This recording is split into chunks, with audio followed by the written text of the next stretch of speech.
Bueno, tenemos las 12:20 pasadas. Si por casualidad acabara un poquitito tarde para la hora que tengo que coger el tren, a ver si alguien me pudiera acercar. Creo que estoy a tiempo. Creo que estoy a tiempo, porque yo creo que en 30 minutos o 35 ya estará esto listo. Pero bueno, si no fuera así, pues que cualquiera, aunque sea en borricate o en borrachín, que me llevara. Bueno, vamos a ver. ¿Quién de vosotros ha estado alguna vez en un juicio? Yo. Bueno, yo he estado en 3 juicios sociales, es decir, no eran juicios penales, eran juicios por cosas de trabajo, la seguridad social, y los 3 los gané. Estuve a punto de estar en un juicio penal, porque fijaros, la abogada que me llevaba el caso, la abogada me denunció. Eso ya es increíble. La abogada me denunció. Me denunció y me iban a hacer un juicio penal, pero la abogada ignoró que yo guardaba todas las conversaciones que había tenido con ella. Y entonces yo lo presenté esto como atenuante, por decirlo de alguna manera, o como defensa, y cuando el juez vio lo que yo tenía, bueno, pues poco le faltó para que encausara a la abogada. Yo pude denunciarla, pero dije, ya lo pagará, si no se arrepiente. Pero ¿por qué digo esto del juicio? Bueno, porque hace 2000 años más o menos se celebró un juicio que todos conocemos como la patraña o la farsa de juicio que se hizo cuando Jesús fue condenado a muerte. El viernes que viene, que es fiesta, si no se hace por lo de la fiesta, se haría el viernes siguiente. Yo tendría que estar compartiendo una especie de juicio o tratando de celebrar como si fuera una especie de juicio, poniéndonos o como si nos fuéramos al pasado y estuviéramos en el mismo juicio en el que Jesús fue sentenciado a muerte, pero esta vez hoy celebraríamos el juicio con todas las garantías procesales, donde haya un abogado defensor, donde haya testigos por la parte amiga de Jesús, por la parte enemiga de Jesús, y donde el juez supremo será el Padre Celestial, que en teoría nos hablará desde el cielo. Y eso es lo que vamos a tener aquí hoy. Esto como entrenamiento para el viernes que viene o para el siguiente, que tendré que compartirlo en la prisión de Puerto 3. Así que creo que me habéis entendido. Vamos a simular un juicio, pero va a ser una especie de monólogo en el que nos trasladamos al pasado, pero vamos a presentar testigos de la parte amiga de Jesús, de la parte enemiga, y vamos a ver cómo resultaría ese juicio. Así que comenzamos para no perder ya mucho tiempo. Sentencias como estas que veis en mis manos, que me pertenecen a mí, son las que demuestran la cantidad de injusticias que se vienen cometiendo a lo largo y a lo ancho de todos los tribunales y juzgados de este mundo. Y esto es así, es decir, injusticia en todos los tribunales de este mundo, porque muchos juicios se celebraron sin las mínimas garantías procesales, como pasó con el juicio de Jesús, garantías que nunca deberían faltar en ningún juicio, porque muchos de los que fueron condenados, o muchos de los reos, en esos juicios fueron verdaderas sentencias de muerte, verdaderas condenas, que dicho sea de paso fue lo que sucedió con Jesús de Nazaret. Pero bueno, por favor, que nadie entienda que estoy hablando de injusticia en los jueces, pero yo no pondría la mano por ninguno de ellos. El que la quiera poner, que la ponga. Yo, siendo el juez hombre, yo no pondría la mano por ninguno de ellos. Pero insisto, no hablo de injusticia en los jueces, sino hablo de injusticia en los políticos, ya que son los políticos quienes se meten en sus parlamentos y en sus parlamentos hacen las leyes que nos afectan a los ciudadanos, y muchas de esas leyes son injustas, y otras leyes también las hacen ellos para que cuando cometan algún delito, como se están cometiendo algunos en este gobierno, ellos puedan salir de rositas, o a ellos no les pase absolutamente nada. Por lo tanto, mis hermanos, teniendo presente todo esto y teniendo presente lo que sucedió en el juicio de Jesús, bueno, pues sería completamente justo que en pleno siglo XXI, donde nos encontramos y estamos, pudiéramos celebrar hoy una especie de juicio paralelo al que se celebró con Jesús hace 2000 años, pero hoy lo vamos a celebrar con todas las garantías que nunca deberían faltar en un juicio. Un juicio donde habrá testigos, donde habrá un abogado defensor, donde Dios el Padre será el que tenga la última palabra final y donde todos vosotros seréis el jurado que dictará la sentencia, porque hay muchos tipos de juicios, principalmente los juicios graves, por delitos graves como el de Jesús, pues que así sucede. No es el juez quien dicta la sentencia, sino que del pueblo se eligen una serie de personas que están contemplando en la sala lo que se está cociendo en ese juicio, y vosotros, o el jurado, es el que dictará la sentencia final. Así que vosotros seréis el jurado que dictará la sentencia final. Pero fijaros en eso, que lo más importante del juicio de Jesús no fue la injusticia cometida contra el Hijo de Dios, contra Jesús. Eso no fue lo más importante de aquel juicio. Lo más importante de aquel juicio fue una pregunta que Poncio Pilato se hizo antes de sentenciarle a muerte y que por desgracia no supo o no quiso contestar. Eso es lo realmente importante en este juicio. Pero voy a deciros algo que nunca deberíamos olvidar, que en aquel día Jesús estuvo en las manos de Pilato, porque Jesús estuvo en las manos de Pilato, pero hoy, en la eternidad para Pilato, hoy está Pilato en las manos de Jesús. Así que, estimado jurado, es lógico que hoy os haga la misma pregunta que se hizo Pilato. ¿Qué vais a hacer? ¿Qué va a hacer este jurado con Jesús? ¿Qué va a hacer con Jesús? Porque podemos aceptarle o podemos rechazarle, podemos confesarle o podemos negarle, o podemos coronarle o podemos crucificarle. Pero voy a deciros algo que nunca deberíamos olvidar, que nunca podremos ignorarle, nunca podremos ignorar a Jesús. Así que fijaros también en esto, que la pregunta que se hizo Pilato no fue solamente actual y pertinente en aquel día, sino que también es actual y pertinente en el día de hoy. Pero no solamente la pregunta que se hizo Pilato sobre qué hacer con Jesús, que no supo qué hacer con Jesús, no solamente esa pregunta es actual y pertinente hoy, sino que también es muy urgente. Esa pregunta es muy urgente que la contestemos, que sepamos contestarla. Porque si este juicio finaliza, que va a finalizar más o menos que en media hora, más o menos. Si este juicio finaliza y no hemos sabido contestar esa misma pregunta que se hizo Pilato, antes de que este motorcito que tenemos en el centro del pecho y que se llama corazón se nos pare, tendremos que contestarla. Tendremos que contestarla. Y tendremos que contestarla porque tu salvación y mi salvación siempre va a depender de lo que hagamos con Jesús hoy. Pero fijaros también en esto, que Pilato no tomó la determinación de crucificarle sin haber oído antes algunas voces que le aconsejaron no condenar a Jesús, porque las oyó. La voz de la razón, de su razón y de su conciencia le dijo que Jesús era inocente y había sido entregado y denunciado por envidia de los judíos. Pero fijaros también en esto, que no solo por la razón y la conciencia supo Pilato que Jesús era inocente, sino porque la voz de Dios a través de Jesucristo le dijo, ¿recordáis la conversación que tuvo Jesús y Pilato? Jesús le dijo, todo aquel que es de la verdad, oye mi voz. Por lo tanto, amigos míos, estimados jurados, Pilato tuvo la oportunidad en aquel día de entregar su vida a Jesucristo, como todos nosotros tenemos hoy esa misma oportunidad. Pero Pilato no la aprovechó. La Biblia dice que Pilato crucificó a Jesús para prevenir un posible alboroto y porque quería contentar al pueblo. Por lo tanto, la opinión pública, la opinión de lo que pensaría la gente, los judíos en Israel y en Jerusalén, le condicionó a tomar la peor decisión de su vida. Y la peor decisión de su vida fue la de no saber qué hacer con Jesús. Pero fijaos, lo que realmente endureció el corazón de Pilato Fue su orgullo, fue su orgullo.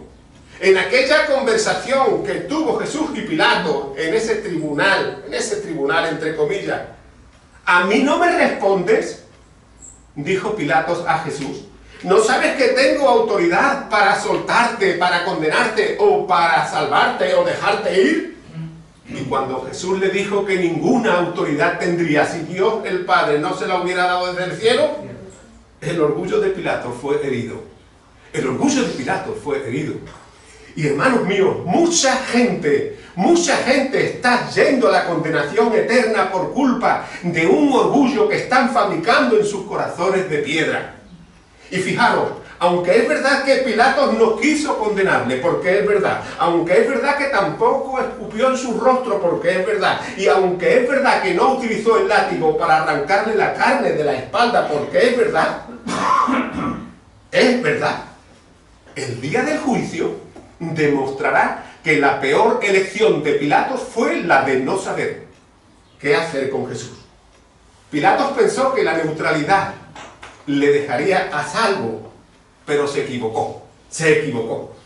Por lo tanto, estimado jurado, para que nadie de este jurado se equivoque, permitidme, por favor, deciros lo que Jesús dijo sobre la neutralidad. Así dijo Jesús: el que no está conmigo está contra mí, y el que conmigo no recoge está desparramando. Y bueno, y dicho todo esto, porque como en todos los juicios hay siempre un comienzo en los que se explican los motivos por los cuales queremos hacer y es correcto hacer ese juicio. Entonces, dicho todo esto, y después de haber tenido, como se dice en cualquier juicio, esta fase de instrucción, imaginemos que todos los que estamos aquí nos metemos en una máquina del tiempo, que retrocedemos 2000 años atrás y que ya hemos comenzado el juicio contra el Hijo de Dios. Jesús ya está sentado en el banquillo de los acusados y en un momento vamos a empezar a llamar a testigos, tanto de la parte amiga de Jesús como de la parte enemiga. Pero recordad que todos vosotros seréis el jurado que al final tenéis que decidir la sentencia sobre Jesús. A ver, la pregunta para todos los testigos siempre será la misma. Siempre será la misma. ¿Qué tienen que decir a favor o en contra de Jesús? Una pregunta muy sencilla. Eso es lo que sucede en cualquier juicio de hoy. ¿Qué tienen que decir a favor o en contra del que se está enjuiciando, del que se está allí en el juicio? Por lo tanto, imaginemos que como primer testigo de la parte amiga de Jesús llamo a Juan el Bautista y le pregunto: a ver, Juan, usted que le bautizó, Juan, usted que le bautizó, ¿qué podría decirnos de Jesús? Y esto es lo que dijo Juan: que Jesús es el Cordero de Dios que quita el pecado del mundo. Y sigue diciendo Juan: y ni yo ni nadie es digno de desatar la correa de su sandalia. ¿Ha oído el jurado lo que dijo Juan el Bautista sobre Jesús? Pero llamemos ahora a alguien que perdió la cabeza por Jesús, al apóstol Pablo. Pero por favor que nadie me malinterprete, porque no estoy diciendo que Pablo perdiera la cabeza porque se volvió loco, sino que la perdió literalmente porque le decapitaron por ser un cristiano, un hijo de Dios. Fijaros lo que dijo Pablo: que el amor de Cristo le cautivaba, el amor de Cristo le emocionaba, que él todo lo podía en Cristo porque Cristo le fortalecía, y que para él el vivir fue Cristo y el morir fue ganancia. El morir fue ganancia. ¿Habéis oído lo que dijo Pablo?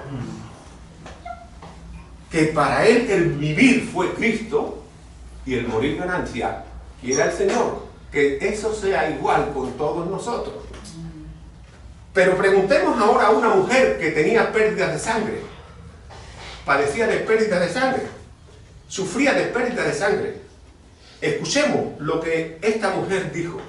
Esta mujer dijo que durante 12 años tuvo pérdidas de sangre. Pero cuando se enteró de los milagros de Jesús Ella sabía que los ciegos veían, que los cojos andaban, que los mudos hablaban, que los muertos resucitaban. Cuando vio y supo todo esto, se dijo ella dentro de sí misma: si tan solo pudiera tocar el borde de su manto con mi mano, seré sana. Y mi azote de sangre, mi flujo de sangre sanará. Y entre apretujones y empujones, porque la gente la apretaba, esta mujer tocó el manto de Jesús y su flujo de sangre se sanó. Jesús la salvó y la sanó. Y sobre esto, sobre esta mujer, estimado jurado, voy a deciros algo, insisto, que tampoco deberíamos olvidar. Que Jesús no solo ha sanado a esta mujer, no. Jesús ha sanado a miles de millones de personas a través de los tiempos, y que Jesús seguirá sanando a todos aquellos que le reciban como Señor y Salvador. Pero fijaros, ahora vamos a hacer lo que nunca se hizo en un juicio terrenal, porque imaginaros que estamos en un juicio, ahí en Cádiz, por ejemplo, donde yo he estado en todos los juicios, y dice el juez: vamos a llamar de testigo a un ángel del cielo. Sería un disparate, ¿verdad? Pero vamos a llamar, porque estamos en un juicio figurado, vamos a llamar a un ángel del cielo. Así que el ángel ya está aquí y le preguntamos: a ver, ángel, ¿qué tienes que decirnos sobre Jesús? Y esto es lo que dijo el ángel: gloria a Dios en los cielos y en la tierra paz y buena voluntad para con los hombres, porque hace 2000 años os nació un Salvador que es Cristo, el Señor. Y sobre esto que dijo el ángel, estimado jurado, quiero deciros algo, insisto, que tampoco deberíamos olvidar. Que aunque el ser humano en general lo haya olvidado, desde hace ya 2000 años tenemos un Salvador, un poderoso Salvador que es Cristo, el Señor. Hasta ahora hemos oído a la parte amiga de Jesús, pero ahora vamos a oír a alguno de sus enemigos. A ver qué responderían sobre Jesús si pudiéramos hacer un juicio en la actualidad. A ver qué responderían sus enemigos, a los que le crucificaron. Así que vamos a preguntar primero a esa pandilla de lobos que querían la muerte de Jesús, a los fariseos. A ver, fariseos, supongamos que aquí están los fariseos y le pregunto: a ver, fariseos, ¿qué podríais decir a favor o en contra de Jesús? Y así respondieron los fariseos: que estamos muy enfadados con Jesús porque es amigo de los pecadores y come con los pecadores. Pero claro está, esto dijeron los fariseos porque nunca se enteraron o no quisieron enterarse de que Jesús había venido a buscar y a salvar a los pecadores. Por eso quiso morir entre pecadores, entre dos pecadores. Eso no lo supieron los fariseos, o mejor dicho, no lo quisieron saber. Pero llamemos ahora a el apóstol que le traicionó, a Judas Iscariote. Levanto la mano porque aquí está el que hizo de Judas, cuando hicimos por primera vez la obra de teatro, pero con todos los testigos y no como hoy, en una especie de monólogo, ¿no? Preguntémosle a Judas, ¿qué diría Judas? Pues lo que diría es que él ha pecado entregando al inocente. Esa es la respuesta de Judas, y esa respuesta es increíble. Hermano, esa respuesta es increíble. Pero fijaros también en esto. Como Judas no pudo con el cargo de conciencia, se ahorcó. Judas tuvo remordimiento. Que remordimiento no es lo mismo que arrepentimiento. Esas son dos cosas distintas. El remordimiento es el primer sentimiento que Dios pone en nuestro corazón para que sepamos que hemos pecado. Pero el arrepentimiento tiene que ser nuestro y tiene que brotar de nuestro corazón. Judas se ahorcó. Pero preguntémosle ahora, por ejemplo, al centurión romano que le crucificó, porque como todos sabemos, cuando crucificaban a alguien venía vamos a decir, una guardia romana con un centurión al mando y crucificaban a los que tenían que ser crucificados. Entonces preguntémosle al centurión romano que le crucificó, a ver qué lo diría, a ver qué diría. Y esto es lo que diría, lo que dijo el centurión, que a él le impactó el silencio de Jesús, porque mientras que iban desde Jerusalén hasta el Calvario, los dos compañeros de Jesús iban maldiciendo a todo el mundo, porque eso es lo único que hacían los condenados a muerte, maldiciendo a Herodes, al rey, al César de Roma, iban maldiciendo a todo el mundo, pero Jesús no abría su boca para nada. Era como si aquella hora estuviera dentro de sus planes. Y cuando le oí decir desde la cruz, Padre, perdónalos porque no saben lo que están haciendo conmigo, y vi que incluso hasta en la hora de la muerte se cuidaba más de Juan y de su madre, porque dijo, Juan, ahí tiene a tu madre, madre, ahí tiene a tu hijo. Cuando vi todo aquello, entonces no tuve más remedio que decir, realmente este hombre es el Hijo de Dios. Y eso es impresionante, estimados hermanos, estimados jurados. Es impresionante lo que dijo el centurión romano. Entonces, ¿está tomando nota este jurado para saber cuál va a ser vuestro veredicto final? ¿Está tomando nota sobre lo que dijeron los enemigos de Jesús? Pero fijaros como estoy oyendo algún que otro murmullo por aquí, porque llamé a un ángel del cielo, y parece ser que en ese murmullo oigo que lo lógico sería que llamara también a alguien del infierno, pues como tienen razón, como los que están murmurando de eso y ese murmullo que están ahí comentando, pues tienen razón, pues vamos a llamar también a un demonio. Pero no solamente llamaremos a uno, sino llamaremos a muchos demonios. Aquí aparecen esos demonios y le preguntamos, a ver demonios, ¿cómo os llamáis? Y así responden los demonios.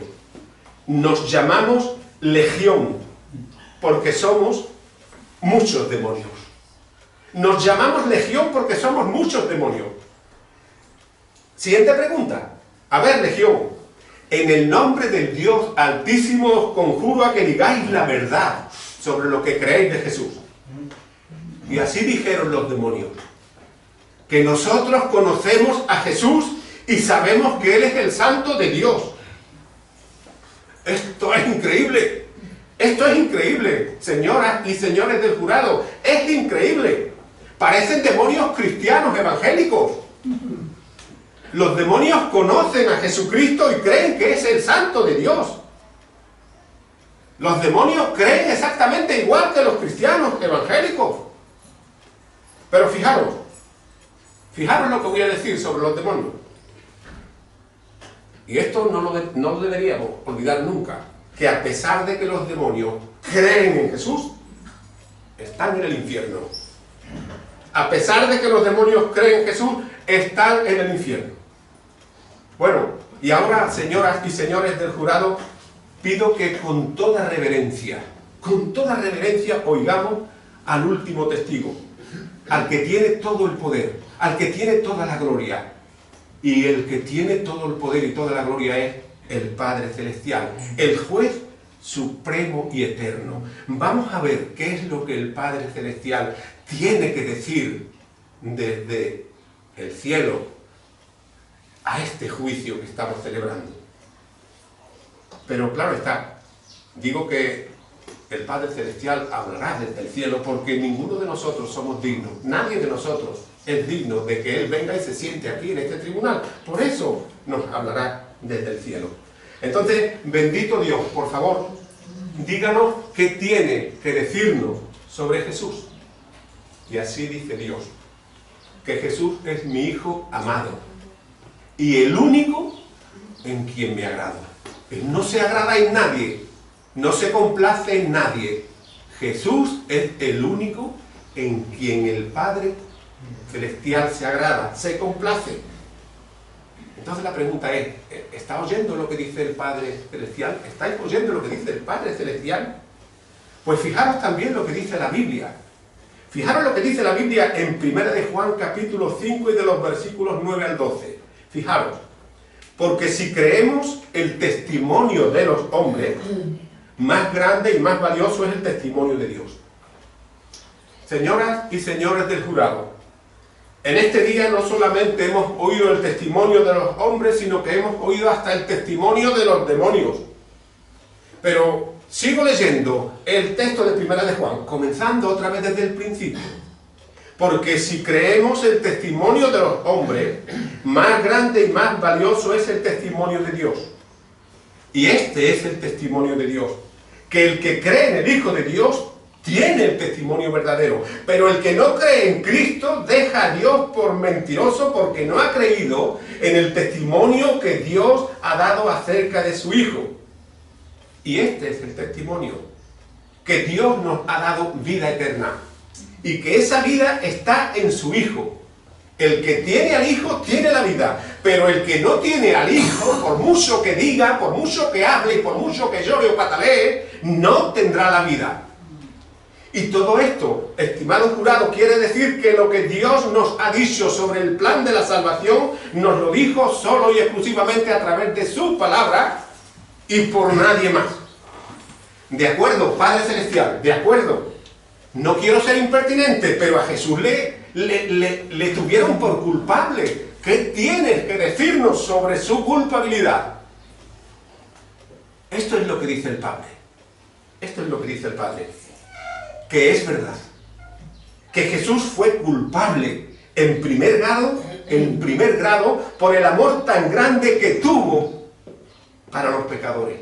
Que fue culpable por amaros hasta el fin. Y que yo mismo, dice el Padre Celestial, permití que le declararan culpable para declararos a todos vosotros inocentes en el día del juicio. Esto es increíble, señoras y señores del jurado. Esto es increíble. ¿Habéis oído bien? ¿Estáis tomando nota para saber cuál será vuestro veredicto? El Padre Celestial permitió que el juicio de su Hijo fuera una farsa porque quiso declararle culpable para declararnos a ti y a mí inocentes en el día del juicio. Pero Padre, ¿qué evidencias, qué pruebas tenemos para saber que Jesús era su Hijo?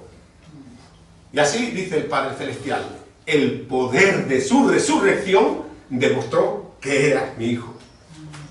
¿Habéis oído bien? El poder de su resurrección demostró que era el Hijo de Dios.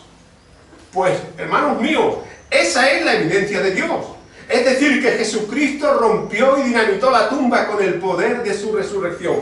Y si alguien de este jurado piensa que esto es imposible, o que tal vez sus discípulos robaran el cuerpo y luego inventaran la historia de la resurrección, pues voy a decirle a ese que piensa así algo que no debería olvidar. Que una persona podría dar su vida por una mentira, pero si cree que vive en la verdad. Pero que ni el tonto más tonto de todos los tontos habidos y por haber entre los tontos sería tan tonto como para dar su vida por algo que sabe que es una mentira. Así que óiganlo bien, señoras y señores del jurado, óiganlo bien. La mayoría de los discípulos de Jesús sellaron sus testimonios con su sangre, con el sacrificio de su sangre. Y miles de cristianos prefirieron morir en los circos de Roma antes de rechazar a Jesús de Nazaret. Ahora, ¿sabéis por qué hicieron eso? ¿Sabéis por qué hicieron eso? ¿Sabéis por qué prefirieron morir, por ejemplo, en los circos de Roma antes que renegar de Jesucristo? Pues ni más ni menos porque todos y cada uno de ellos tuvieron una experiencia real, no ilusoria, una experiencia real y verdadera con el Cristo resucitado y no con una religión, ni católica, ni evangélica, ni de ningún tipo. Una experiencia real con el Cristo resucitado y no con una religión. Pero voy a deciros algo más, que si quienes forman este jurado llegaran a tener una experiencia real y verdadera con Jesucristo, nunca podrán callarse.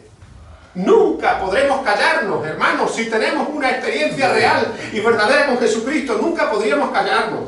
Y nunca podríamos callarnos porque entenderíamos que Jesucristo no fue un maestrillo de 3 al cuarto ni un cantamañana. Él dijo que era el pan de vida y lo demostró dando de comer a 5.000 personas. Él dijo que era la luz del mundo y lo demostró dando la vista a los ciegos y alumbrando millones de vidas destrozadas a través de los tiempos, destrozadas por el pecado. Él dijo que era la resurrección y la vida y lo demostró resucitando de los muertos. Y hermanos míos, todo esto es así. Estimados jurados, todo esto es así porque Jesús no vino a inventar ninguna religión, no vino a fundar ninguna religión, ni cristiana ni pagana. Él no vino a fundamentar o a fundar una religión como inventaron el mormonismo, el catolicismo, el protestantismo, el evangelismo, el hinduismo o cualquier otro ismo que nos venga a la mente. Él vino para abrir el único camino a Dios. Amén. Jesucristo no vino a fundar una religión, sino que vino para que vosotros y yo pudiéramos ser y estar llenos de lo que verdaderamente teníamos necesidad. ¿De qué teníamos necesidad de estar llenos? De Dios. Y no de una religión. Amén. Así que, estimados jurados, nunca olvidemos esto, que el que digamos que conocemos a Jesucristo y creamos que Él es el Santo de Dios, o que asistamos a una iglesia, eso no significará nunca que seamos cristianos ni que tengamos vida eterna. Porque como ya hemos visto, los demonios creen exactamente lo mismo, pero están en el infierno.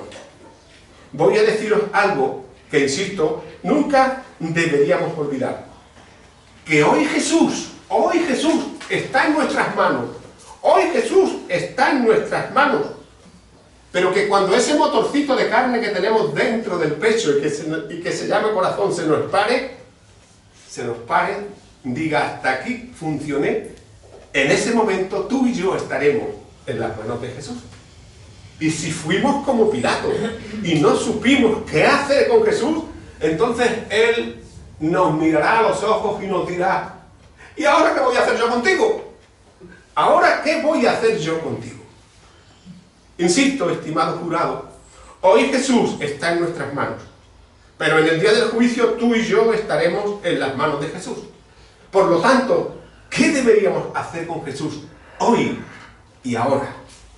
Porque podemos coronarle o crucificarle, como hicieron en la antigüedad. Porque podemos aceptarle o rechazarle.